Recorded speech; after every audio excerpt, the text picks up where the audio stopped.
ওই যে আরফে যতদিন থাকবেন ততদিন এইভাবে কাজ করতে হবে। এই দেখেন আজকে শুক্রবারের দিনে রান্না কি কি হয়েছে। এই যে মুরগির আমদানি, কিছু যদি না পান উটের মাংস মুরগি মাশাল্লাহ দিলে থাকবে, বাদে নিতে হাতে আনা। এই যে এখন ব্যক্তি মিলে এগুলা করতে শুরু করে দিব। হে আল্লাহ শিল্পী, এই হচ্ছে আজকের কাজ। আজকে পুষ্প আছে, তার মাঝামাঝি ভিডিও না দিলে কোনো।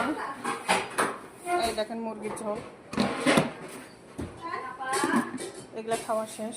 এই যে এখানে ও আবার ধুতে শুরু করছে, ও ধুবে এখন থাল বাসন উঠাবে, আর আমি ভাতগুলা পাতিলে পাতিলে রেখে দিব। এই হচ্ছে আজকের আমাদের কাজ।